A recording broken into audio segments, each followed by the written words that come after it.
కేంద్రం వక్ఫ్ బోర్డు సవరణ చట్టాన్ని తాము వ్యతిరేకిస్తున్నామని బీఆర్ఎస్ ఎమ్మెల్యే మాధవరం కృష్ణారావు అన్నారు. కొన్ని ఏళ్లుగా ముస్లింలకు సంబంధించి దర్గాలు, మసీదులు, శ్మశాన వాటికలు వక్ఫ్ బోర్డు కింద ఉన్నాయన్నారు. కేంద్ర ప్రభుత్వం ముస్లిం మైనారిటీ ప్రజలకు తీవ్రంగా అన్యాయం చేస్తుందని విమర్శించారు మాధవరం కృష్ణారావు. ఏదైతే కేంద్ర ప్రభుత్వం ఈ రోజున వక్ఫ్ బోర్డు చట్ట సవరణను వ్యతిరేకంగా ఒక ఎమ్మెల్యేగా నేను వ్యతిరేకిస్తా ఉన్నాను. కేంద్ర ప్రభుత్వంలో ఉన్న బీజేపీ ప్రభుత్వం ముస్లిం మైనార్టీల తీవ్ర అన్యాయం చేసే దిశగా పార్లమెంట్ సాక్ష్య చర్యలు పూనుకోవడాన్ని తీవ్రంగా వ్యతిరేకిస్తున్నాను.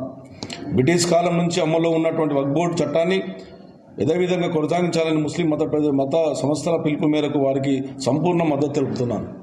ఎందుకంటే ఎప్పటి నుంచో ఉన్నటువంటి వక్ఫ్ బోర్డుకు సంబంధించినటువంటి ల్యాండ్స్ ఏవైతే ఉన్నాయో ఆ ల్యాండ్ వాళ్ళ మతానికి సంబంధించినవి అనుకుంటా దాంట్లో అన్ని మతాలు ఉండాలన్నటువంటి ఆలోచన అది కరెక్ట్ కాదేమనిపిస్తూ ఉంది. దాన్ని మీరు కేంద్ర ప్రభుత్వం ఏదైతే చట్టాలు పెట్టినో అన్ని పార్టీలు దానికి మన ముస్లిం వక్ఫ్ బోర్డుకే సపోర్ట్ చేయాలని చెప్పి నేను పార్టీలందరికీ విజ్ఞప్తి చేస్తా ఉన్నాను.